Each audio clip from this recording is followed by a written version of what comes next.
कैसे हो बच्चों? सब ठीक? अच्छे से पढ़ाई चल रही है? हमने एक और टॉपिक खत्म कर दिया है, इलेक्ट्रिक पोटेंशियल। ठीक है, अब हम इस चैप्टर में आगे बढ़ते हैं। चैप्टर के सेकंड टॉपिक की बात करते हैं हम, जिसके अंदर देखें कैपेसिटेंस क्या होता है। ठीक है, आज इंट्रोडक्शन होगा कैपेसिटर का। ठीक है, तो उसके बाद डिटेल करेंगे, यहाँ से लेके यहाँ से इसके कैपेसिटर के 6 या 7 वीडियो बनेंगे। ठीक है, तो बहुत इंपॉर्टेंट टॉपिक है ये, बोर्ड के पॉइंट ऑफ व्यू से और जेई के पॉइंट ऑफ व्यू से भी। ध्यान से पढ़िएगा, जैसे बाकी चैप्टर को अच्छे से पढ़े, टॉपिक्स को पढ़ाए। ठीक है, तो बात करते हैं इंट्रोडक्शन। मैं लिख देता हूँ इंट्रोडक्शन ऑफ कैपेसिटर। ठीक है, आज का बस यही है, इसका इंट्रोडक्शन देखेंगे कैपेसिटर। ठीक है, इंट्रोडक्शन ऑफ कैपेसिटर। कैपेसिटर कुछ नहीं होता यार, कंडक्टर होता है। क्या होता है? कंडक्टर। कंडक्टर, हाँ कंडक्टर ही बोलेंगे कि ये आती है, ऐसे बोलते हैं कंडक्टर की प्रॉपर्टी है। कैपेसिटर क्या है? कंडक्टर की एक प्रॉपर्टी है। दिखता कैसे है कैपेसिटर को? आप देख सकते हो, जैसे पंखे में लगा होता है ना कंडेंसर, इसको हम कभी कंडेंसर भी बोलते हैं, याद रखना, कंडेंसर। ठीक है, कैपेसिटर बोलो, कंडेंसर बोलो या प्रॉपर्टी ऑफ कंडक्टर बोलो। ठीक है, ये प्रॉपर्टी है कंडक्टर। आगे पढ़ेंगे इसके बारे में क्या होता है ये चीज। ठीक है, तो जो पंखे में जो कंडेंसर होता है व्हाइट व्हाइट सा, जिससे अगर वो खराब हो जाएगा तो पंखा धीरे चलने लग जाता है। कूलर में होता है। ठीक है, तो ऐसे बहुत से ऐसे इलेक्ट्रिकल इंस्ट्रूमेंट है जिसके अंदर ये होता है। टेलीविजन के अंदर होता है, बहुत चीजों के अंदर होता है। ठीक है, अब इसका काम क्या है? ठीक है, एक तरह से डिवाइस की तरह है। क्या है? डिवाइस है। तो capacitor is a device, capacitor is a device which store electrical energy,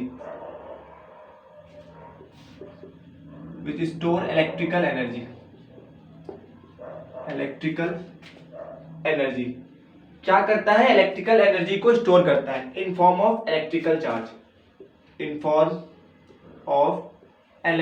charge. तो कैपेसिटर का काम क्या है? इलेक्ट्रिकल एनर्जी को स्टोर करना अपने अंदर, किसके फॉर्म में? इलेक्ट्रिकल चार्ज के फॉर्म में। फॉर एग्जांपल कि मेरे पास यहाँ पे एक कैपेसिटर है या फिर कंडेंसर, पंखे में ऐसा ही कुछ होता है, देखा ही होगा, ऐसे 2 वायर निकले रहते हैं। ठीक है, तो इसके अंदर क्या रहेगा? ये अपने अंदर चार्ज को होल्ड करके रखेगा। ठीक है, चार्ज होगा तो इसके अंदर क्या आ जाएगा? इलेक्ट्रिकल एनर्जी आ जाएगा। ठीक है, अब इसके डिटेल स्टडी करेंगे आगे, तो इंट्रोडक्शन टाइप का है। तो capacitor is a device which store electrical energy in form of electrical charge. ठीक है, दे provide that energy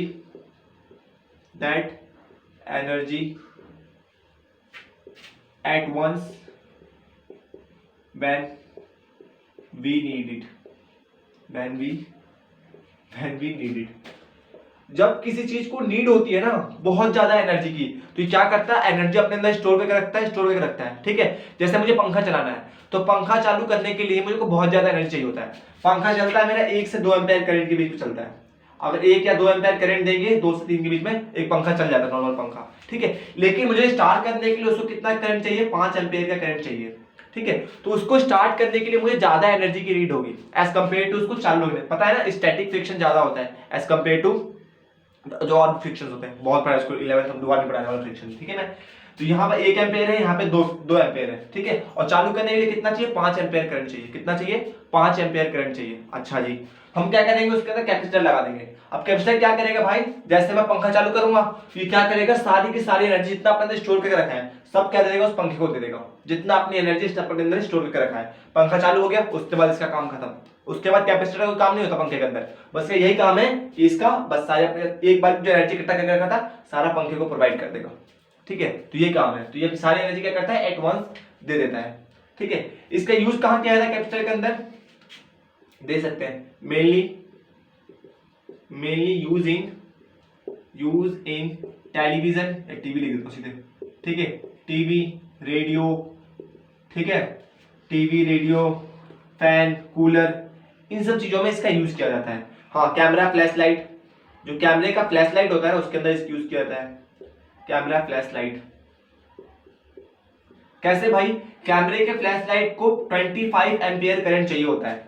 एक मेरे पास डीएसएलआर कैमरा है, मुझे उससे फोटो क्लिक करनी है, जो उसमें फ्लैश लाइट ऑन होता है उसमें कितना करंट चाहिए? 25 एम्पीयर करंट चाहिए। उसमें तो बैटरी लगा होता है, क्या बैटरी उसको 25 एम्पीयर करंट दे पाएगा? नहीं, बैटरी कभी भी 25 एम्पीयर करंट एक बार में नहीं देगा।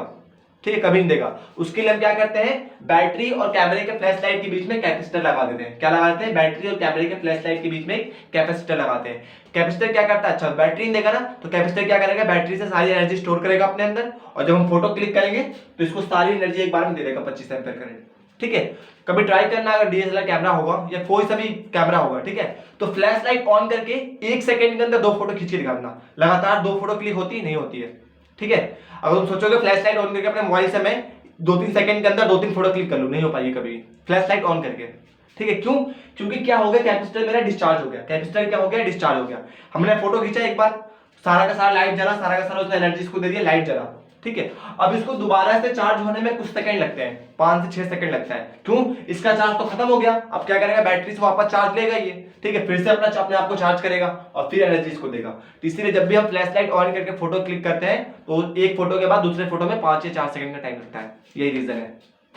और भी इसके यूजेस है, एक तो इसका ये यूज है, और भी इसकी यूज दे सकते हो। रेडियो ट्यूनिंग के अंदर होता है, रेडियो ट्यूनिंग। अरे जो रेडियो में तुम चैनल चेंज करते हो ना, ठीक है, 106.4, ठीक है, वहां से फिर 91.1, तुम किस सिटी में रहते हो उसके ऊपर डिपेंड करता है। तो रेडियो में जो हम चेंज करते हैं ना, ट्यूनिंग करते हैं, जब चैनल्स को चेंज करते हैं उसको हम रेडियो ट्यूनिंग बोलते हैं। ठीक है, तो रेडियो ट्यूनिंग में यूज किया जाता है। सिग्नल फिल्ट्रेशन में क्या आता है, वाजिबा, सिग्नल फिल्ट्रेशन में किया जाता है इसका यूज। और किस में किया जाता है, हाँ, फ्लिंकिंग ऑफ टीवी चैनल्स। ठीक है, टीवी चैनल्स को चेंज करने में भी इसका ही यूज किया जाता है। अब इसका यूज कैसे किया जाता होगा, इसका यूज ऐसे किया जाता होगा, अभी इसके बारे में नहीं पढ़ना हमें, इसको पढ़ेंगे हम 7 चैप्टर में। ठीक है, जब मैं एसी करंट पढ़ाऊंगा। इसका यूज कैसे किया जाता होगा जी, इसका यूज ऐसे किया जाता होगा कि हमें क्या चाहिए, रेडियो की ट्यूनिंग में क्या होता है, इसको अच्छे से समझेंगे।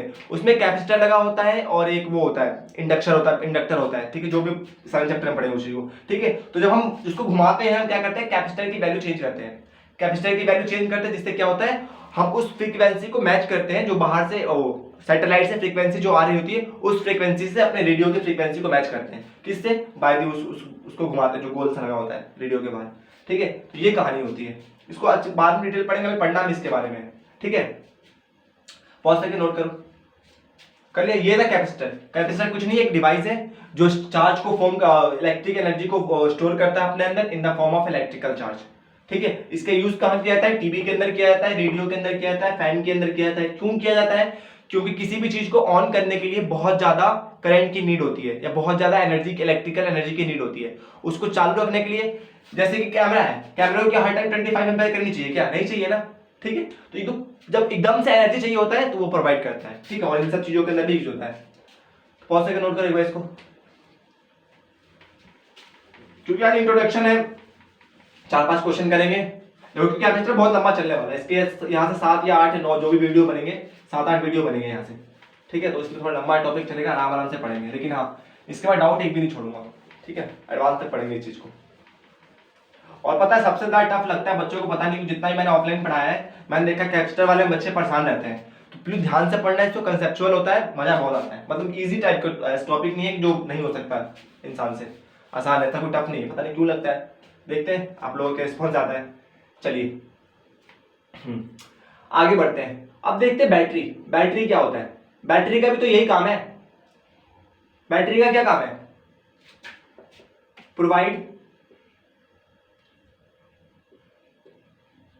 Provide electrical energy. ये भी तो इलेक्ट्रिकल एनर्जी प्रोवाइड करता है। तो क्या ये कैपेसिटर नहीं है, इलेक्ट्रिकल एनर्जी। ये भी क्या प्रोवाइड करता है हमें, इलेक्ट्रिकल एनर्जी प्रोवाइड करता है। तो क्या ये भी कैपेसिटर है, जी बिल्कुल नहीं, ये तो कैपेसिटर नहीं, ये तो बैटरी है। ये इलेक्ट्रिकल एनर्जी प्रोवाइड तो करता है कि बहुत स्लोली, वेरी स्लोली, बहुत स्लोली इलेक्ट्रिकल एनर्जी प्रोवाइड करता है एट लॉन्ग टाइम, या फॉर लॉन्ग टाइम लिख सकते हैं, फॉर लॉन्ग टाइम।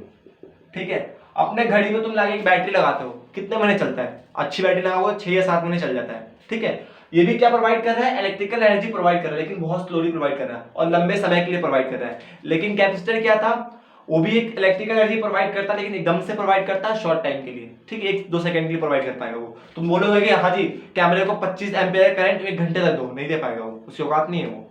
ठीक है, तो ये है बैटरी और इसके बीच कंपैरिजन, समझ सकते हो इस चीज को। चलो जी, अब बात करते हैं हम थोड़ा सा कैपेसिटेंस क्या होता है। कैपेसिटेंस ये इंपॉर्टेंट टॉपिक है, ठीक है। कैपेसिटेंस, ठीक है, ये क्या है? कंडक्टर की एक एबिलिटी है।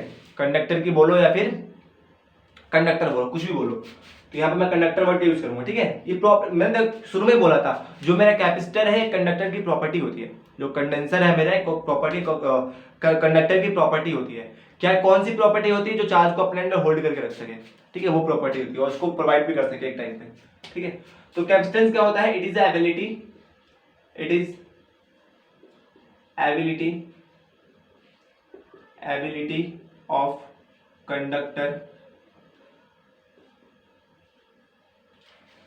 It is the ability of, बड़ा बड़ा लिखने की कोशिश तो करता हूं बहुत यार, ठीक है, पहले से बड़ा लिखना स्टार्ट भी कर दिया है। It is the ability of a conductor to hold charge on it, अपने अंदर चार्ज होल्ड करने की कैपेसिटी या फिर एबिलिटी, कैपेसिटी बोलो या फिर इसको एबिलिटी बोलो, जो तुम्हारे मन में है वो बोलो, उसी को हम कैपेसिटेंस कहते हैं। क्या कहते हैं? कैपेसिटेंस। अपने अंदर चार्ज को स्टोर करने की शक्ति को ही हम क्या कहते हैं? कैपेसिटेंस कहते हैं। इसका एक फॉर्मूला है, C इज इक्वल टू में Q बाई V। क्या है formula? C is equal to में Q बाई V। अच्छा जी, ये तो समझ में आ रहा है। चलो, it is the ability of a conductor to hold the charge on it. जितना ज्यादा चार्ज होगा उतनी ज्यादा इसके अंदर क्या होगा? कैपेसिटेंस होगा। जितना ज्यादा चार्ज उतना ज्यादा कैपेसिटेंस। नीचे पोटेंशियल वर्ड कहां से आ गया? ये कैपेसिटेंस पोटेंशियल पे कैसे, मतलब फॉर्मूले पोटेंशियल कहां से आ गया? मैंने कहीं पोटेंशियल की बात नहीं की, ठीक है। ये चीज को समझना बहुत जरूरी है। मैंने क्या बोला? It is the ability of a conductor to hold a charge on it. अपने अंदर चार्ज को होल्ड करने की एबिलिटी को ही हम कैपेसिटेंस कहते हैं, ठीक है। एग्जाम में आता है, ये लिख दो, मार्क्स मिल जाएगा।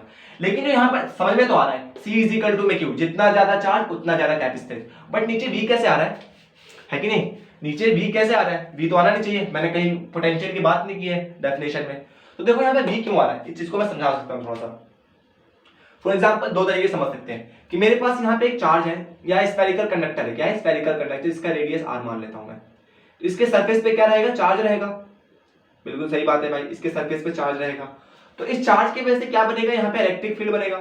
समझना इस चीज को, इंपॉर्टेंट है थोड़ा, ये कंसेप्चुअल कह रहा हूँ, आज का वीडियो बहुत कंसेप्चुअल होने वाला है। इसकी वजह से क्या होगा? इलेक्ट्रिक फील्ड होगा अगल बगल, नॉन यूनिफॉर्म यूनिफॉर्म जो भी हो, ठीक है।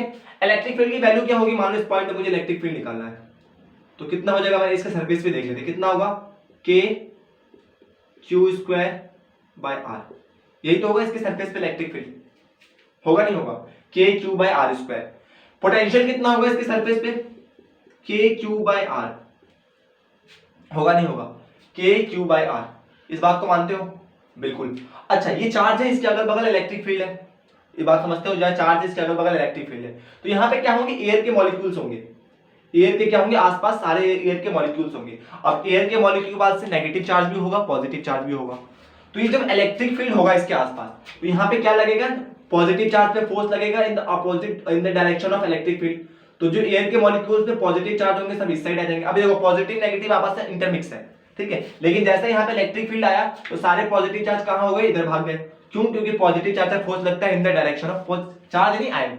पॉजिटिव आयन कहां भाग गए? इधर की तरफ भाग गए, ठीक है। और जितने भी नेगेटिव इलेक्ट्रॉन थे जिनको माइनस साइन था वो सारे इस साइड आ गए। क्या हो गए? सारे इस साइड आ गए। क्यों? क्योंकि जब नेगेटिव साइन होता है उसके ऊपर फोर्स लगता है in the opposite direction of electric field. तो नेगेटिव साइन को इधर खींच के लाया इलेक्ट्रिक फील्ड और पॉजिटिव को इधर धक्का दे दिया, ठीक है। यहाँ पे ये सेपरेशन हो गया, इसको बोल सकते हैं पोलराइजेशन हुआ।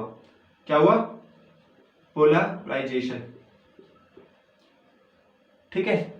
अच्छा जी, अब क्या होगा? इलेक्ट्रिक फील्ड को मैं बढ़ा रहा हूं, जैसे जैसे एबिलिटी क्या है? It is the ability to conductor to hold the charge. मैं चाहता हूं कि इसके अंदर ज्यादा से ज्यादा चार्ज आए जिससे कि मेरा कैपेसिटेंस ज्यादा मिले, ठीक है। मैं चाहता हूं कैपेसिटेंस ज्यादा रहे, तो इसके अंदर मैं चार्ज होल्ड कर रहा हूं, चार्ज और बढ़ाया जा रहा हूं। चार्ज बढ़ेगा तो इलेक्ट्रिक फील्ड बढ़ेगा, इलेक्ट्रिक पोटेंशियल बढ़ेगा, क्योंकि चार्ज को डिपेंड कर रहा है। अच्छा जी, तो जैसे जैसे चार्ज बढ़ेगा इलेक्ट्रिक फील्ड की वैल्यू बढ़ेगी, स्क्वायर के फॉर्म में बढ़ेगी, है ना। तो यहां पर ये इसका जो पोलराइजेशन था स्ट्रॉन्ग हुआ है, इसको इंडक्शन बोल सकते हैं, ठीक है। इंड्यूस चार्ज, ठीक है। यहाँ पे इसका इंडक्शन क्या हो जाएगा? बढ़ता जाएगा, बहुत ज्यादा, मतलब पोलराइजेशन बहुत ज्यादा हो जाएगा, ठीक है। एक टाइम पे ऐसा होगा यहाँ पर पॉजिटिव, यहाँ पे नेगेटिव, सारे नेगेटिव चार्ज इधर आ जाएंगे, सारे नेगेटिव चार्ज क्या हो जाएंगे? जाके इससे टकरा जाएंगे, और यहाँ पे होता है कोरोना डिस्चार्ज, कोरोना, यहाँ पर मुझे कोरोना आ गया कोरोना डिस्चार्ज, इसको बोलते हैं कोरोना डिस्चार्ज। ठीक है, बिजली देखिए आसमान में कड़कते हुए, आसमान में बिजली कड़कते हुए देखा है, एक पॉजिटिव एक नेगेटिव बहुत दूर दूर थे। ठीक है, जब उनकी एबिलिटी बहुत ज्यादा होती है, आपस में आकर टकराते हैं, वहां बिजली बनती है। यही कहानी यहाँ पर एक कंडक्टर रखा हुआ है। ठीक है, इसके आसपास इलेक्ट्रिक हम चार्ज दिए जा रहे हैं, तो वो क्या करेगा, एयर के मॉलिक्यूल्स को आयोनाइज करेगा। क्या करेगा, या फिर बोल सकते हैं आयोनाइजेशन। क्या करेगा, आयोनाइज कर देगा। ठीक है, अब आयोनाइजेशन की वजह से क्या होगा, सारा नेगेटिव चार्ज एक तरफ, पॉजिटिव चार्ज एक तरफ। एक टाइम ऐसा आएगा सारा नेगेटिव जाके इससे टकरा जाएगा, क्योंकि इनकी स्ट्रेंथ बढ़ती जा रही है दिन पे दिन, तो क्या करेगा, इधर खींच लेगा इसको पॉजिटिव वाला। तो जब नेगेटिव पॉजिटिव आपस में मिलेंगे तो बहुत तेज स्पार्क होता है, बिल्कुल बिजली की तरह स्पार्क सा दिखता है वहां पे। तो यहाँ का क्या हुआ, सारा नेगेटिव पॉजिटिव चार्ज खत्म, क्योंकि नेगेटिव पॉजिटिव को क्या कर देता है, न्यूट्रलाइज कर देता है। तो यहाँ का चार्ज क्या हो जाएगा, न्यूट्रलाइज हो जाएगा, न्यूट्रलाइज। समझ में आया, मेरे पास क्या था, कंडक्टर था, उस पर मैं चार्ज बढ़ा रहा हूँ, चार्ज बढ़ रहा है, इलेक्ट्रिक फील्ड की वैल्यू बढ़ रही है, इलेक्ट्रिक पोटेंशियल की वैल्यू बढ़ रही है। तो जितना ज्यादा इलेक्ट्रिक फील्ड की वैल्यू बढ़ेगी, यहाँ पे एयर के मॉलिक्यूल्स को उतना ज्यादा आयोनाइज करेगा। जब एयर के मॉलिक्यूल्स आयोनाइज होंगे तो यहाँ पे नेगेटिव चार्ज ज्यादा होगा, ये सारा चार्ज आके एक समय पे कंडक्टर से टकरा जाएगा। क्यों, क्योंकि नेगेटिव पॉजिटिव में रिपल्सन होता है, सॉरी अट्रैक्शन होता है। ठीक है, जिसकी वजह से यहाँ के चार्ज क्या हो जाएंगे, न्यूट्रलाइज। तो अब क्या हो गया, कैपेसिटर के ऊपर चार्ज कम हो गया, कैपेसिटर पे क्या हो गया, चार्ज कम हो गया। पहले जितना था, अब नेगेटिव चार्ज ने आके उसके चार्ज को कम कर दिया। ठीक है, तो इसका मतलब अगर पोटेंशियल बढ़ रहा है, चार्ज बढ़ रहा है तो पोटेंशियल बढ़ रहा है, तो मुझे पोटेंशियल तो बढ़ने नहीं देना है। तो इसलिए जो कैपेसिटेंस का फॉर्मूला आया कि जो कैपेसिटेंस होता है चार्ज बढ़ाने पे बढ़ता है, लेकिन पोटेंशियल बढ़ाने पे घटता है। जितना ज्यादा इनके बीच का पोटेंशियल डिफरेंस होगा, चार्ज बढ़ेगा तो पोटेंशियल ही बढ़ेगा। ठीक है, अब जितना ज्यादा पोटेंशियल हो जाएगा उतना ज्यादा इसकी वैल्यू बढ़ जाएगी। ठीक है, कुछ तो समझ में आया होगा, नहीं आया तो इस चीज को देख लो, कोरोना डिस्चार्ज याद रखना। एक और तरीके से समझ सकते हैं, लेट सपोज मेरे पास एक कंडक्टर है, इसके ऊपर प्लस क्यू चार्ज है। क्या है, प्लस क्यू चार्ज है, इसको मैं और चार्ज देना चाहता हूं। अच्छा जी, तो मैं एक डी क्यू चार्ज को यहाँ पे लेके आऊंगा, तो मुझे क्या करना पड़ेगा, ये डी क्यू चार्ज मान लो पॉजिटिव है, तो ये इसको रिपेल करेगा, ये नहीं चाहेगा कि इसके ऊपर और चार्ज है। क्यों, इलेक्ट्रिक फोर्स लगेगा इसके ऊपर, तो इसको चार्ज को लाने में मुझे वर्क डन करना पड़ेगा। अच्छा चलो, इस चार्ज की वजह से यहाँ पोटेंशियल भी था। ठीक है, तो यहाँ का वर्क डन कितना होगा, v इंटू डी क्यू होगा ना, डी क्यू नीचे रहता है, ये तो पढ़ रखा है, पीछे से पढ़ते हुए आ रहे हैं। अच्छा चलो, इस चार्ज को मैं इतना वर्क डन करके ले आया, अब मैं अगले चार्ज को लाऊंगा, इस डी क्यू चार्ज को ला दिया, तो इसके ऊपर चार्ज कितना हो गया, अब पहले क्यू चार्ज था, अब डी क्यू और आ गया। पहले v पोटेंशियल था, इस डी क्यू चार्ज के वजह से लेट सपोज dv पोटेंशियल आ गया। मैं इसके पास और चार्ज लाके रखना चाहता हूँ, लालची आदमी हूं मैं, पूरा गुलाम बनना चाहता हूँ, तो इसके अंदर मैं और dq चार्ज लाके रखना चाहता हूँ, तो मुझे और ज्यादा वर्क करना पड़ेगा, मुझे और ज्यादा मेहनत करनी पड़ेगी, तब जाके इसके अंदर और चार्ज आ पाएगा। अब कितना वर्क डन करना पड़ेगा मेरे को, w इज इक्वल टू में dq v plus v dash, है ना, इतना पोटेंशियल है यहाँ का। तो देखो, जैसे जैसे मैं चार्ज को बढ़ाऊंगा, यहाँ पोटेंशियल की वैल्यू बढ़ेगी, क्या होगा, पोटेंशियल की वैल्यू बढ़ेगा, मुझे उतना ज्यादा वर्क करना पड़ेगा। तो ये नहीं चाहेगा कि इसके अंदर जैसे जैसे पोटेंशियल बढ़ रहा है, ये चार्ज को नहीं आने दे रहा है, जैसे जैसे पोटेंशियल बढ़ रहा है मुझे ज्यादा वर्क करना पड़ रहा है, इसका मतलब ये चार्ज को नहीं आने दे रहा है। इसीलिए जब पोटेंशियल बढ़ता है तो कैपेसिटेंस क्या होता है, घटता है। क्लियर है, हम क्या चाहते हैं कि ऐसा कंडक्टर मिले जिसके अंदर हम चार्ज बढ़ाने पे पोटेंशियल उसका कम से कम बढ़े, पोटेंशियल क्या बढ़े, कम से कम।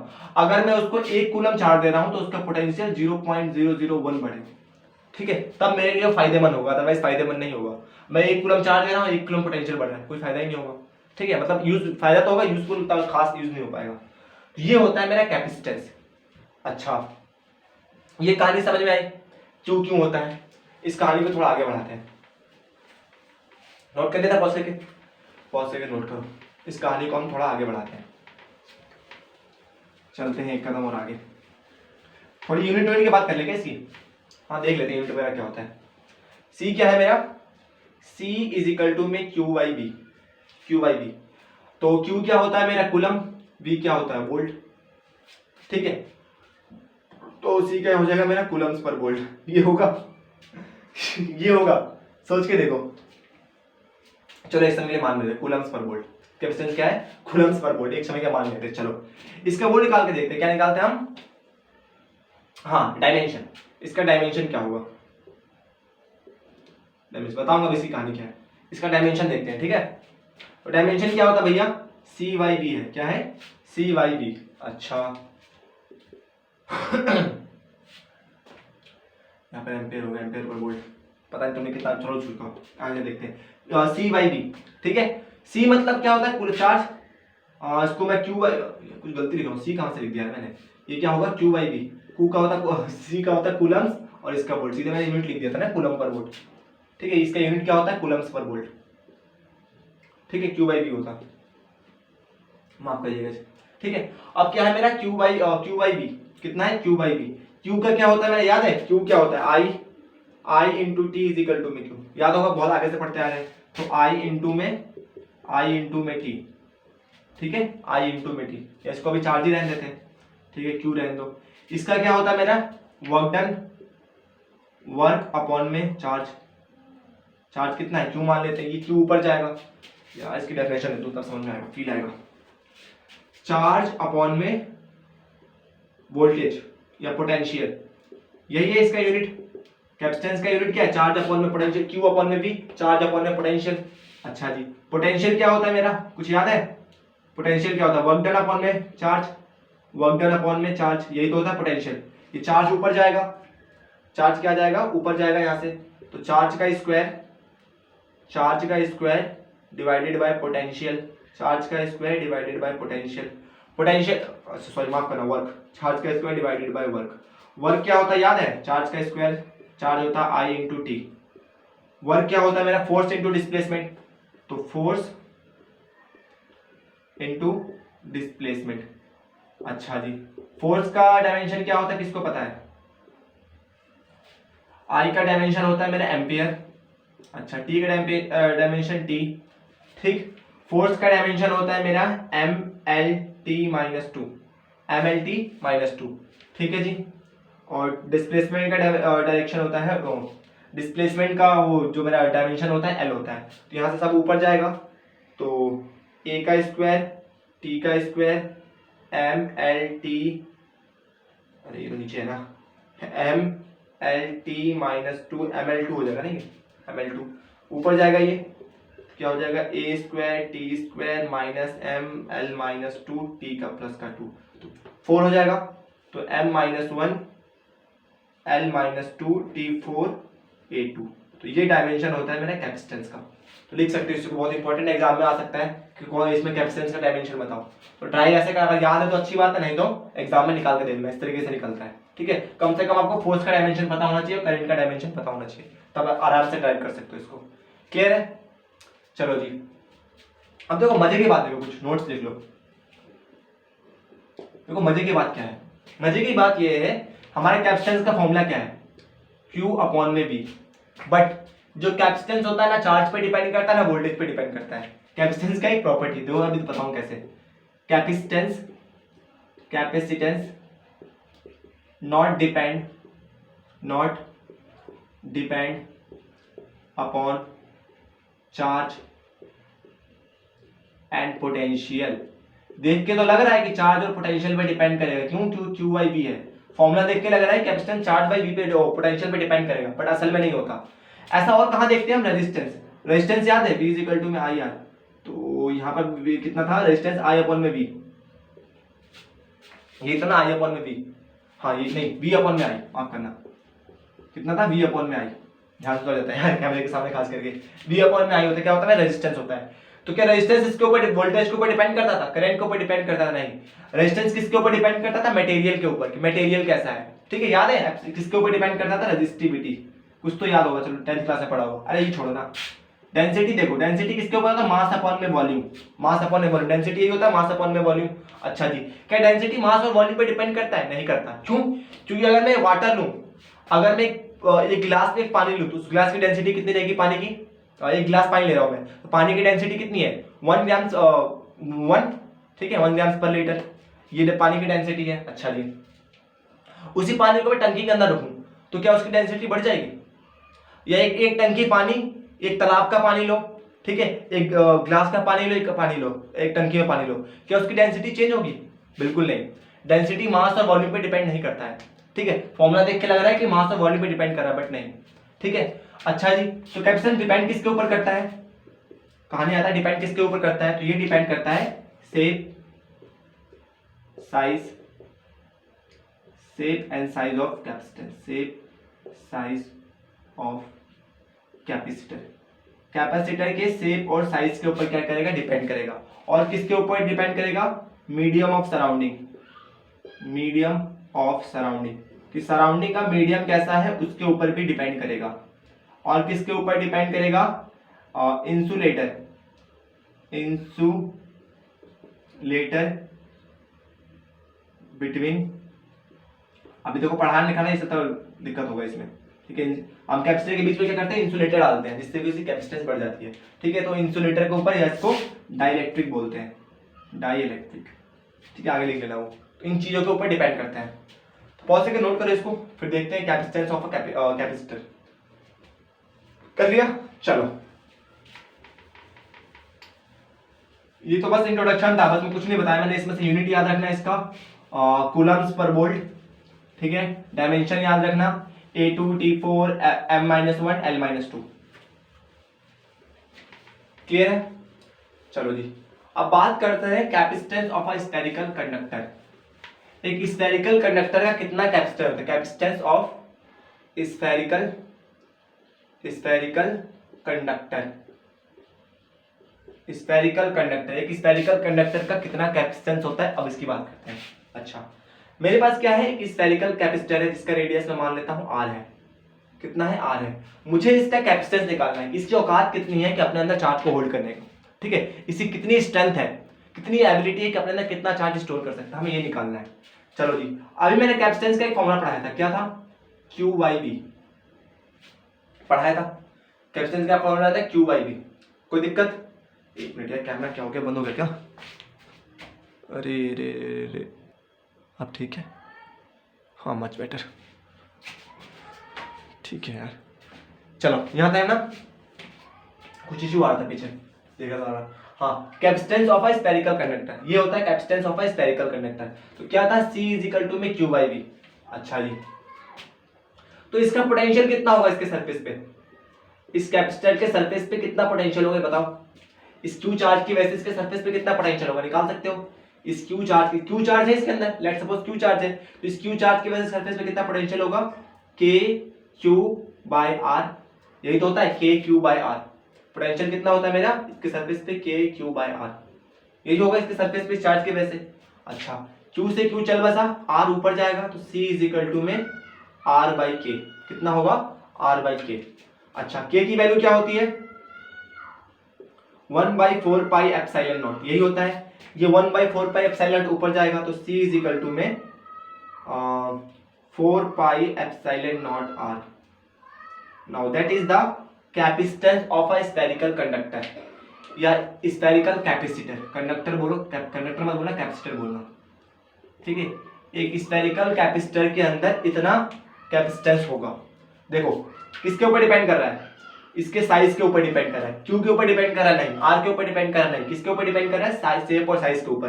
परमिटिविटी, मीडियम, ठीक है, तो मीडियम के ऊपर डिपेंड कर रहा है। तो इस फॉर्मूले से हम साफ साफ कह सकते हैं कि कैपेसिटेंस किसके ऊपर डिपेंड करता है? शेप और साइज के ऊपर डिपेंड नहीं करता है। पेपर में आ जाएगा कि शो करके दिखाओ कि स्फेरिकल कैपेसिटर चार्ज और वोल्टेज पे, पोटेंशियल पे डिपेंड नहीं करता है। इस फॉर्मूले को करोगे, लास्ट में होते हुए हैंड्स प्रूफ हमने शो करके दिखा दिया कि ये किसके ऊपर डिपेंड कर रहा है? शेप और साइज के ऊपर डिपेंड कर रहा है, ना चार्ज पे डिपेंड कर रहा है, ना पोटेंशियल पे डिपेंड कर रहा है। क्लियर है? अच्छा, एक क्वेश्चन करते हैं। अच्छा, मैंने एक चीज बताया कि जो कैपेसिटेंस होता है इसका यूनिट का, हाँ यूनिट में बोला था ना, यूनिट को मैं आगे बताऊंगा, ठीक है। क्या था मेरा? Q/V। यहाँ से इसका यूनिट क्या होना चाहिए था? कूलम्स वोल्ट, यही होना चाहिए था, कूलम्स वोल्ट। लेकिन इसका जो यूनिट है फैरेड होता है। क्या होता है? फैरेड। ये बहुत बड़ी यूनिट है, पिक, लार्ज यूनिट। फैरेड एक बहुत बड़ा यूनिट है, बहुत बड़ा नंबर है फैरेड, ठीक है। तो जब तुम्हें क्या मिलेगा? चार्ज जैसे माइक्रो कूलम मिलता था, ये भी तुम्हें कितना मिलेगा? माइक्रो फैरेड में मिलेगा, पिको फैरेड में मिलेगा, नैनो फैरेड में मिलेगा। आंसर तुम्हें इस तरह में मिलेगा, ठीक है। फेम्टो में मिलेगा, इन सब चीजों में मिलेगा फैरेड, ठीक है। फैरेड कभी कभार ही होगा। इसका भी देखो रियल लाइफ एग्जांपल बताऊंगा आपको, इसके क्यों इतना बड़ा नहीं मिलेगा। क्लियर है? कूलम्स वोल्ट होना चाहिए था, मैंने बताया, आगे बताऊंगा, तो लेकिन वो फैरेड बोलते हैं उसको। अच्छा जी, फाइंड क्वेश्चन देखो, आज का पहला क्वेश्चन, ठीक है, फिर यही से आएगा।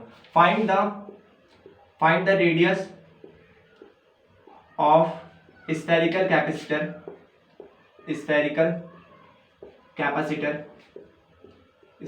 Capacitor having capacitance 1 farad. अगर किसी कैपेसिटेंस का 1 फैरेड है, अगर किसी कंडक्टर का कैपेसिटर का क्या नाम है कैपेसिटेंस 1 फैरेड है तो हमें बताना उसका रेडियस कितना होगा। इस फॉर्मूले का यूज कर सकते हैं। ठीक है, दो फॉर्मूले याद रखना है, ये वाला और एक ये वाला, बस काम हो जाएगा। तो क्या इसका आंसर क्या हो जाएगा देखते हैं भाई। 4 पाई एप्सिलॉन नॉट आर किसके बराबर होता है, सी के बराबर। सी की वैल्यू कितनी है 1 फैरेड है, तो सी की जगह 1 रख देंगे। 4 पाई एप्सिलॉन नॉट आर, मुझे आर की वैल्यू निकालनी है, इसको मैं नीचे भेज दूंगा। तो 1/4 pi epsilon naught is equal to में आर 1/4 पे एप्सिलॉन की वैल्यू कितनी आती है याद है 9 × 10 to the power 9, 9 × 10 to the power 9। अगर मुझे किसी कैपेसिटर को एक फैरेड कैपेसिटेंस बनाना है, अगर मुझे चाहिए कि कैपेसिटर ऐसा लेना है, एक स्फेरिकल कैपेसिटर ऐसा लेना है जिसका कैपेसिटेंस कितना हो 1 फैरेड है, तो मुझे कितने रेडियस का गोला चाहिए 9 × 10 टू द पावर 9, मतलब अर्थ के रेडियस से भी बड़ा। अर्थ का रेडियस कितना याद है, कमेंट करके बताओ अर्थ का रेडियस कितना है। 6.4 × 10 टू द पावर 6 और 10 टू द पावर 6 मीटर, इतना क्या है अर्थ का रेडियस है। ये कितने में आ रहा है 9 × 10 टू द पावर 9, मतलब अर्थ के रेडियस से 1000 गुना ज्यादा। मतलब जुपिटर वगैरह में जाके तुम निकालोगे इसको। ठीक है, इतना बड़ा मुझे चाहिए कैपेसिटर, स्फेरिकल कैपेसिटर, तब जाके उसको मैं 1 फैरेड कैपेसिटेंस मिलेगा मेरे को। ठीक है, इसीलिए स्फेरिकल कैपेसिटर का बहुत कम यूज होता है। ठीक है, पैरेलल प्लेट का ज्यादा यूज होता है, समझ सकते हो इस चीज को। ठीक है, तो एक जनरल मैंने क्वेश्चन दे दिया, आता है एग्जाम में, या कुछ नॉलेज के लिए पता होना चाहिए। बहुत से नोट करो, ये फॉर्मूला है, ये फॉर्मूला याद रखना। ठीक है, इसको बोल सकते हैं show that spherical capacitor not depend upon the shape and size. ठीक है, तो यहां से हम इस तरह के b की वैल्यू को रखेंगे। सिंपल डेरिवेशन है, इतने बड़े बड़े डेरिवेशन कर लिए, ये नहीं कर पाओगे। इसी बात कर रहा हूं मैं भी नहीं कर पाओगे तो अपने आप को सोचो भाई, करना तो पड़ेगा। चलिए कुछ अच्छे अच्छे क्वेश्चन देखते हैं, इसके बाद एक बहुत अच्छा इंपॉर्टेंट डेरिवेशन देखेंगे, वो भी पहले दो तीन क्वेश्चन देख लेते फिर आएगा थोड़ा। क्वेश्चन नंबर 2 कि मेरे पास एक कैपेसिटर है जिसका कैपेसिटेंस कितना है 50 माइक्रोफैरेड, 50 माइक्रोफैरेड या पिकोफैरेड लिखो, कितना है 50 पिकोफैरेड। मेरे पास एक कैपेसिटर है जिसका कैपेसिटेंस कितना है 50 माइक्रोफैरेड है। ठीक है, और इसका पोटेंशियल लेट सपोज कर लो, चलो बस इसका हमें रेडियस फाइंड करना है। बताओ इसका रेडियस कितना होगा, बताओ इसका रेडियस कितना होगा, कर सकते हो, क्लियर है। और एक और चीज बता दो, रेडियस बता दो, एक बता दो, अगर मैं इसको पोटेंशियल कितना दूं 10 की पावर 4 दूं तो मुझे इसको कितना चार्ज करना पड़ेगा। मैं अगर इसके पोटेंशियल में 10 की पावर 4 दूं, 4 वोल्ट दूं, तो मुझे इसके अंदर चार्ज कितना लाना पड़ेगा, इतना पोटेंशियल लाने के लिए मुझे इसके अंदर कितना चार्ज देना पड़ेगा। ये दो चीजें फाइंड करनी है। चलो जी, तो सबसे पहले मुझे ये निकालना है कैपेसिटेंस, इजी है, कोई दिक्कत नहीं होगा। कैपेसिटेंस का फॉर्मूला क्या है 4 पाई एप्सिलॉन नॉट आर, तो मुझे रेडियस फाइंड करना है पहले में। तो क्वेश्चन क्या है कि मेरे पास एक कैपेसिटर है जिसका कैपेसिटेंस कितना है 50 पिकोफैरेड, ये है। ठीक है जी, और मुझे उस कैपेसिटर को 10 to the power 4 volt energy दूंगा या पोटेंशियल दूंगा, तो उसके लिए मुझे उसके अंदर कितना चार्ज डालना पड़ेगा, क्योंकि जैसे जैसे मैं चार्ज डालूंगा उसका पोटेंशियल इंक्रीज करेगा। मुझे कहां तक इंक्रीज करना है 10 की पावर 4। अगर दिक्कत हो रही है तो डिस्क्रिप्शन बॉक्स में क्वेश्चन टाइप कर रखा है, वहां से जाके देख लेना। ठीक है, क्योंकि क्वेश्चन लिखने में बहुत टाइम खराब होता है, मेरा भी और आप लोगों का भी। ठीक है, और आप लोगों का तो नहीं, मैं इसको एडिट कर देता हूँ। कितना कैपेसिटेंस है 50 पिकोफैरेड, पिकोफैरेड मतलब 10 की पावर -12, यही होता है, पता होगा। 4 pi epsilon naught R, clear है। चलो आर की वैल्यू कितनी हो जाएगी 50 × 10 to the power -12 divided by 4 pi epsilon naught. कोई दिक्कत, 1/4 पाई एप्सिलॉन की वैल्यू 9 × 10 टू द पावर 9, अरे इसको अलग लिख सकते हो ना, 1/4 पाई की कितनी वैल्यू होती है 1/4 पाई एप्सिलॉन की 9 × 10 to the power 9 × 50 × 10 to the power 12, 9 5 से 45, 10 की पावर 10, ये देखो 50 है ना, तो इसको कैसे लेता हूँ 9 × 5 × 10, 50 कैसे था 5 × 10, पावर इसके अंदर ऐड हो जाएगा, तो सीधे ले दो 10 की पावर 10 और यहाँ पे 10 की पावर -12, तो कितना हो जाएगा आर की वैल्यू 45 × 10 टू द पावर -2, मतलब 4.5 × 10 टू द पावर -3। इजी है, कोई दिक्कत नहीं है, 10 की पावर -3। चलिए जी, ये तो क्या आया मेरा रेडियस आया। अगर मेरे को 50 पिकोफैरेड चार्ज करना है किसी को, तो मुझे इतना उसका रेडियस करना पड़ेगा। इतने रेडियस का मुझे क्या चाहिए, पावर माइनस में आ जाए, 12 है तो 12 भैया, मतलब इतना कम मुझे उसको उसका रेडियस करना है। चलो अब क्या निकालना है, चार्ज निकालना है। पोटेंशियल कितना होना चाहिए 10 की पावर 4। ओके जी, हमने कैपेसिटेंस का फॉर्मूला पढ़ा था क्या, QYB, तो यहाँ से Q कितना होगा C × V। इस फॉर्मूले को याद कर लो, बहुत काम आने वाला आगे फ्यूचर में। ठीक है, Q C × V, Q की वैल्यू C कितना है मेरा 50 pico farad 10 to the power -12, ये कितना है 10 टू द पावर 4, Q कितना आएगा 550 10 टू द पावर -8।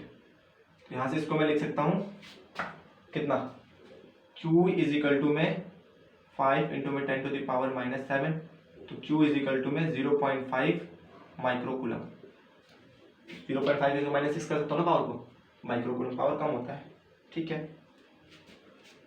इसको मैं देखो 45 सेंटीमीटर लिख सकता हूँ, 45 सेंटीमीटर लिख सकता हूँ, पावर 2 का मतलब 45 सेंटीमीटर, ये ज़्यादा अच्छा है, उस समय गलती कर गया था, पावर -1 होता, ठीक है, माफ करना जी। क्लियर है, ये छोटी मोटी गलतियाँ होती है कैमरे के सामने, कैलकुलेशन में कभी मिस्टेक हो तो उसको इग्नोर करना और खुद से ठीक कर लेना, तो ये आएगा इसका आंसर। क्लियर है, पॉज करके नोट करो इसको, कर लिया, चलो जी। चलो अगला क्वेश्चन में थोड़ा लिख देता हूँ क्योंकि वो थोड़ा लिखना पड़ेगा उस क्वेश्चन को, इंपॉर्टेंट क्वेश्चन है, या फिर चलो लिख देता हूँ क्वेश्चन को मैं। टच बंद हो जा, ऑन हो गया फोकस, ठीक है। चलो ये कहानी है, क्या है question, 2 uniformly charge spherical drops of potential V coalesces to form a larger drop. मेरे पास क्या है, 2 यूनिफॉर्मली चार्ज स्फेरिकल ड्रॉप्स, मेरे पास 2 यूनिफॉर्मली चार्ज स्फेरिकल ड्रॉप है, ठीक है, जिनका पोटेंशियल कितना है V है, potential V coalesces to form a large drop of capacitance.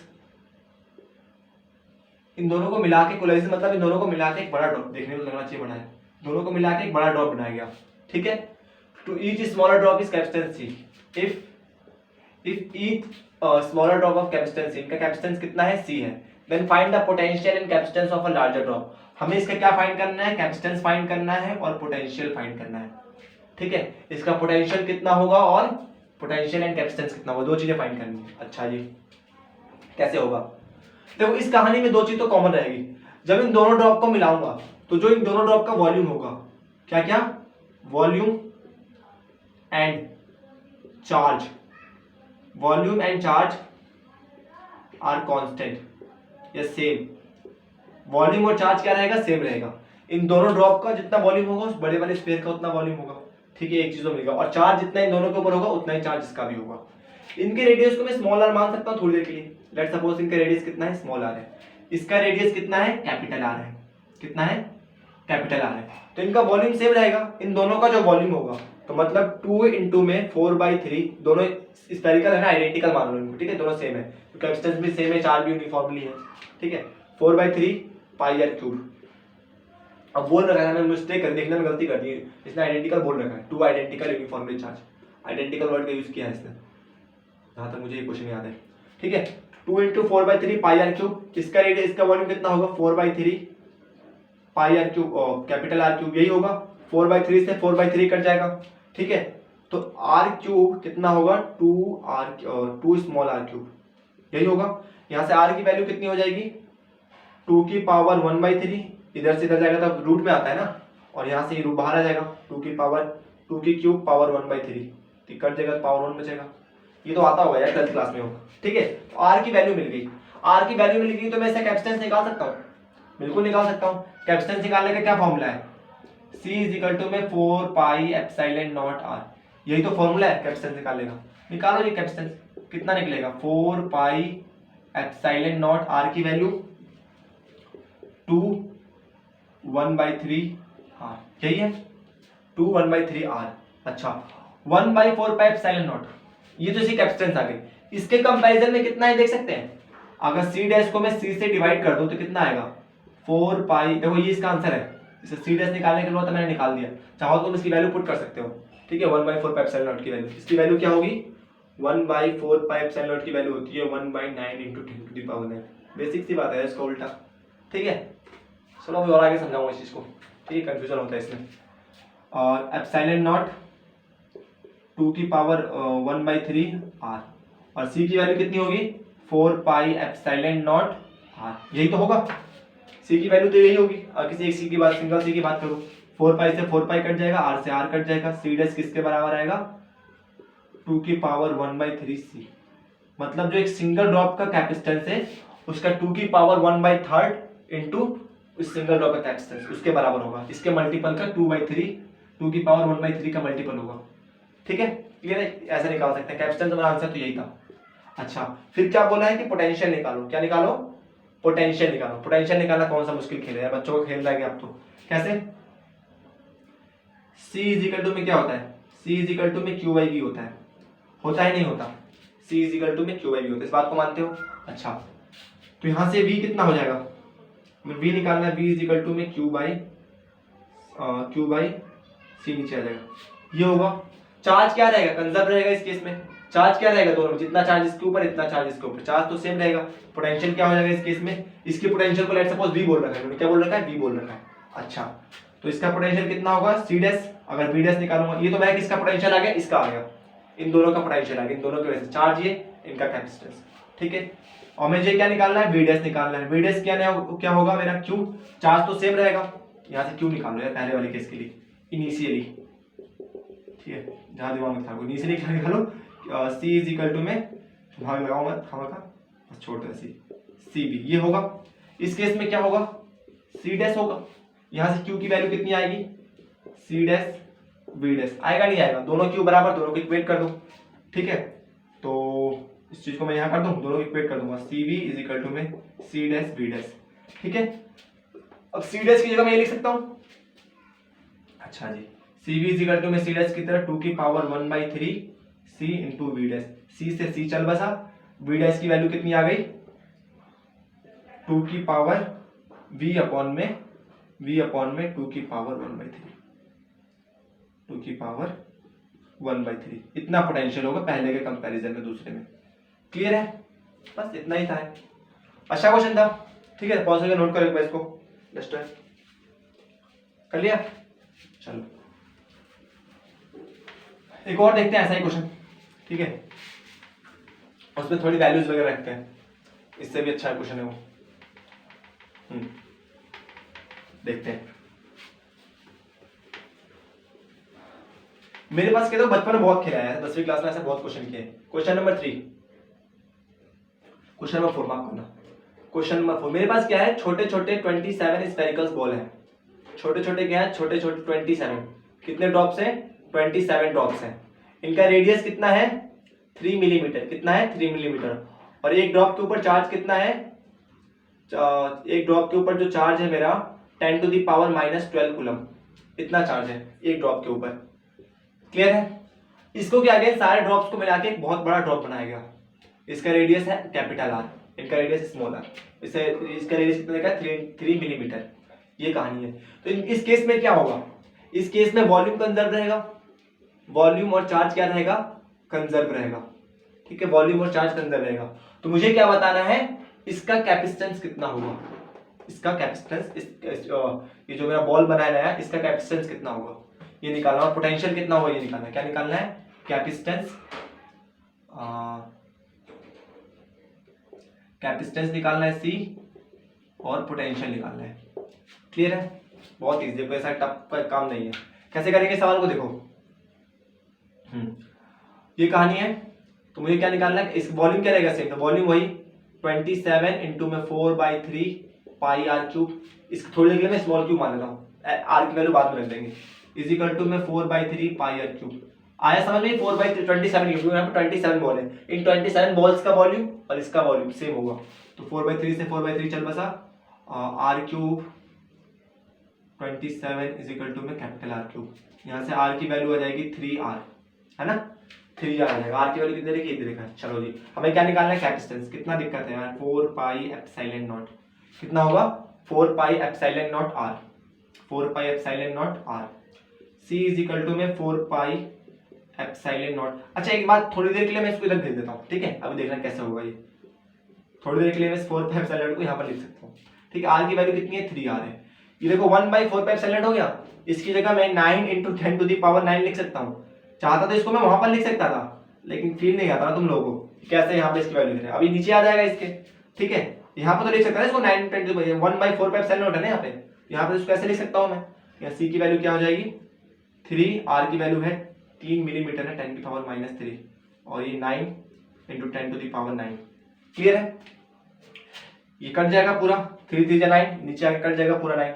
अच्छा C कितना बचा मेरा इस केस में, 10 की पावर -3 10 की पावर 9, ऊपर जाके पावर माइनस दोनों में, तो 10 की पावर -12 ठीक है, क्या फेरेड, या इसको पिको फेरेड बोल दो, ठीक है, इतने फेरेड्स होगा। ये कहानी। हमें क्या निकालना है, पोटेंशियल निकालना है। क्या निकालना है, पोटेंशियल निकालना है। अच्छा जी, देखो पिछले वाला क्वेश्चन में कहानी क्या बन सकती था, उसमें चार्ज निकालना पड़ जाता बड़े वाले स्क्वेयर के ऊपर, तो कहानी और जबरदस्त बनता। ठीक है, देखो ट्राई करना उसमें चार्ज निकाल। जो पिछला वाला क्वेश्चन था ना, इसमें पोटेंशियल V था, इसका कैपेसिटेंस C था, इसका भी पोटेंशियल V था, इसका भी कैपेसिटेंस C था, और वहां से मैंने क्या बनाया था, बहुत बड़ा कैपेसिटेंस बनाया था। हमें उसका कैपेसिटेंस निकाला था, हमें उसका पोटेंशियल निकालने के लिए बोला था B डैश। अगर वहां पे चार्ज बोल लेता तो कैसे करते, चार्ज बोलता तो कैसे करते, इन दोनों का चार्ज इसके चार्ज के बराबर होता, सिंपल था। यहाँ का चार्ज कितना होता, Q इज इक्वल टू में CV, Q is equal to में CV, तो Q इज इक्वल टू में 2CV। C की वैल्यू पता थी, V की वैल्यू पता थी। चलो खुद घर से खुद पे ट्राई करना, ठीक है। इसको करते हैं, हमें क्या निकालना है, पोटेंशियल निकालना है। तो पोटेंशियल कितना होगा इस केस में, C इज इक्वल टू में Q बाई V, यही होगा, Q बाई V। हमें क्या निकालना है, पोटेंशियल, तो V इज इक्वल टू में Q by C, V is equal to में Q बाई C। तो मुझे Q की वैल्यू निकालनी पड़ेगी। चार्ज कितना है इनके पास, 10 की पावर 2 है, एक के पास इतना चार्ज है। टोटल कितने स्फीयर है, 27 स्फीयर है। तो ये टोटल चार्ज होगा मेरा, एक स्फीयर के पास 10 की पावर -12 कूलम चार्ज है, टोटल 27 स्मॉल स्फीयर्स है। जितना चार्ज यहाँ पे उतना चार्ज यहाँ पे, चार्ज कंजर्व रहता है। ठीक है, तो यहाँ से Q की वैल्यू मिल गई मेरे को 27 इंटू 10 टू द पावर -12, और C की वैल्यू है 10 टू द पावर -12, इससे ये कट गया, B की value 27 volt. Now that is the answer.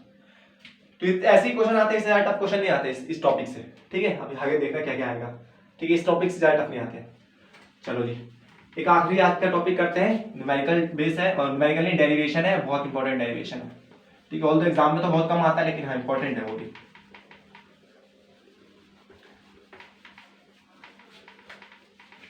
Energy store in a spherical capacitor, heading डालेंगे, energy store in a, energy store in spherical capacitor, spherical capacitor.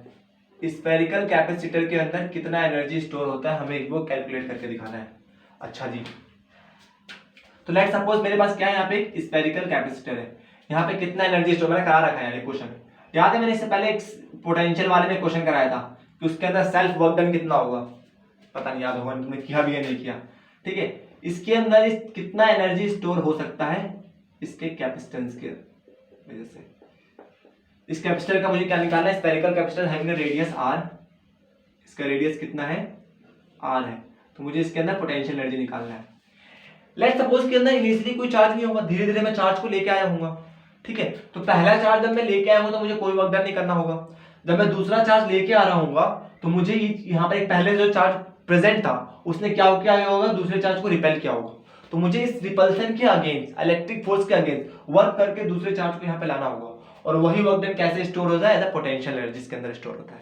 ठीक है, तो लिख सकते हैं spherical capacitor, spherical capacitor, capacitor of radius r, of radius r initially uncharged, initially uncharged, uncharged to bring to charge the capacitor, charge the capacitor, capacitor do some work। पहले charge को लाने में कोई वर्क नहीं करना पड़ेगा, लेकिन जितना ज्यादा चार्ज लाएंगे हमें उतना ज्यादा वर्क करना पड़ेगा। क्यों, क्योंकि यहाँ पे इलेक्ट्रिकल फोर्स लगेगा, उसके अपोजिट हमें फोर्स करके लाना पड़ेगा। ठीक है, तो some work, and that work store as a potential energy. कैसे स्टोर होगा, पोटेंशियल एनर्जी के फॉर्म में स्टोर होगा, या एनर्जी के फॉर्म में लिख सकते हो। ठीक है, पोटेंशियल एनर्जी लिखो या फिर एनर्जी लिखो। ठीक है, बात यही है, तो एनर्जी के फॉर्म में वो स्टोर होगा, तो हमें वो एनर्जी निकालनी है। पोटेंशियल लिख लो, कोई दिक्कत नहीं है, बात यही है, हमें वो एनर्जी कैलकुलेट करनी है। अच्छा जी, तो किसके अगेंस्ट हमें वर्क करके लाना पड़ेगा, हमें वर्क डन निकालना पड़ेगा, क्योंकि हमें बताया जो पोटेंशियल एनर्जी होता है किसके बराबर होता है, वर्क डन के बराबर होगा। इसमें भी कहानी में लिख भी यही रहा हूं मैं। ठीक है, कि जितना हमें वर्क डन करना पड़ेगा वो कैसे स्टोर होगा, एज अ एनर्जी स्टोर होगा वहां पे। ये बात तो क्लियर है। अच्छा जी, तो मुझे ये वर्क डन निकालना है, तो वर्क डन कैसे निकलेगा जी, मैं छोटे छोटे डीक्यू चार्ज को लेके आऊंगा।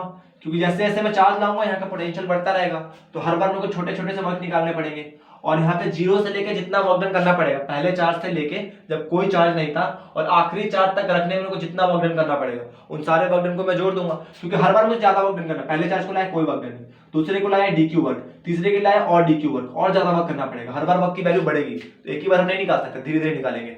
ठीक है, क्योंकि मैं जैसे जैसे चार्ज बढ़ाऊंगा मुझे वर्क डन भी बढ़ाना पड़ेगा, क्योंकि फोर्स ऑफ रिपल्सन बढ़ेगा, तो जैसे जैसे मैं चार्ज बढ़ाऊंगा मुझे वर्क डन भी बढ़ाना पड़ेगा। इसलिए हम धीरे एक एक वर्क डन को निकाल के एक एक चार्ज को लाने में, DQ चार्ज को लाने में जितना वर्क हुआ सबको हम इंटीग्रेट कर देंगे।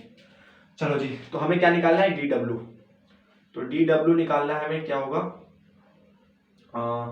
पोटेंशियल इंटू में DQ, यही तो होता है, पोटेंशियल इंटू में DQ। सिंपल सा फॉर्मूला पढ़ा हमने, याद है, work done external divided by Q is equal to में V, यही तो फॉर्मूला था हमारा। तो यहाँ से वर्क डन एक्सटर्नल कैसे आएगा पता लग गया। चलो, तो हमें क्या चाहिए, W चाहिए, तो DW को इंटीग्रेट कर देंगे। यहाँ पर मुझे इसको इंटीग्रेट करना पड़ेगा, कहाँ से कहाँ तक, जीरो से लेके Q चार्ज तक। कोई भी चार्ज नहीं था, Q चार्ज देना है मेरे को, तो W आ जाएगा मेरा कितना, 0Q, पोटेंशियल कितना होगा, KQ by radius R square है, KQ बाय DQ, यही होगा। K कॉमन R होगा, सिर्फ KQ R स्क्वायर नहीं, R होगा, K common R common, 0Q, मतलब आसान सा डेरिवेशन है यार, Q DQ। ठीक है, तो यहाँ से W किसके बराबर हो जाएगा, K, क्वेश्चन कर रखा है ऐसा तुम लोगों ने, और इसका इंटीग्रेशन होगा Q स्क्वायर बाई 2, 0 से लेके Q तक। लिमिट पुट करेंगे, KQ बाई 2R, अंदर से कॉमन आया, Q स्क्वायर माइनस 0 स्क्वायर।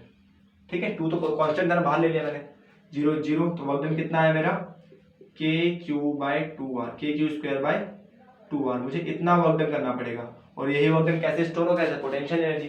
तो change in potential energy is equal to में KQ by Q square by 2R। ये क्या होगा मेरा, इन्फिनिटी का potential, potential at surface, potential at infinity is equal to में KQ स्क्वायर बाई 2R, यही होगा। अच्छा, KQ square by 2R, K की वैल्यू पुट करेंगे, इन्फिनिटी का पोटेंशियल 0, यहाँ का पोटेंशियल को मैं यूं मान लेता हूँ, K की वैल्यू पुट करेंगे 1/4 पाई एप्सिलॉन नॉट, R को पहले लिख दूंगा मैं, Q स्क्वायर बाई 2 लिख सकता हूँ इस चीज को हम ऐसे। ठीक है, ये देखो 4 pi epsilon naught R capacitance की वैल्यू होती है, तो U किसके बराबर जाएगा यहाँ पे, 1/C इज इक्वल टू में Q स्क्वायर बाई 2। तो U की वैल्यू कितनी हो जाएगी, Q स्क्वायर बाई 2C। तो ये पोटेंशियल एनर्जी होता है स्फेरिकल कैपेसिटर के अंदर। ठीक है, इसको आगे और एक्सपेंड किया जाता है, इसके बाद ही देखो यहाँ पर लिख रहा हूँ मैं, इसको आगे फर्दर एक्सपेंड कर सकते हैं हम, Q की वैल्यू पुट कर देंगे, तो Q C क्या होता है, Q बाई V होता है, तो Q की वैल्यू क्या हो जाएगी, C इंटू V। तो Q की जगह मैं C इंटू V पुट कर दूंगा तो क्या हो जाएगा, U इज इक्वल टू में C स्क्वायर V स्क्वायर, तो C square V square divided by 2C, एक C से एक C मर जाएगा। ठीक है, तो यहाँ पे क्या आ जाएगा, U इज इक्वल टू में CV स्क्वायर बाई 2, एक ये फॉर्मूला है। ठीक है, अच्छा, यहाँ पे चाहो तो तुम किसकी वैल्यू पुट कर दो, C की वैल्यू पुट कर दो। C क्या होता है, Q बाई V, C क्या होता है, Q बाई V। ठीक है, तो इसका एक और फॉर्मूला बन जाएगा, U इज इक्वल टू में कितना है, Q स्क्वायर बाई 2C है। ठीक है, ऐसे ये फॉर्मूला हमेशा याद रखना है, ये काम आएगा, क्योंकि पोटेंशियल एनर्जी से मिलता जुलता है ना, इसलिए जल्दी याद रहता है। C की वैल्यू पुट कर दूंगा मैं, तो क्या होता है, Q बाई V होता है, एक Q से Q मिलेगा, V ऊपर जाएगा, तो U इज इक्वल टू में V into Q divided by 2, तो एक ये भी फॉर्मूला होता है। ठीक है, तो तुम्हें तीनों फॉर्मूले याद करने हैं, मतलब याद होने चाहिए जुबान पे। ये पोटेंशियल रहता है स्फेरिकल कैपेसिटर की वजह से। आज तक ऐसे बोर्ड में कभी आया नहीं स्फेरिकल कैपेसिटर का डेरिवेशन, ऐसे फिर मैंने करा दिया, आसान था डेरिवेशन था यार, मतलब ऐसे क्वेश्चन किए भी हमने। ठीक है, फिर मिलते हैं नेक्स्ट वीडियो में, आज के लिए बस इतना ही इंट्रोडक्शन था, आगे और मजा आने वाला है। पैरेलल प्लेट कैपेसिटर पढ़ेंगे नेक्स्ट वीडियो। ठीक है, वो बोर्ड के लिए इंपॉर्टेंट है।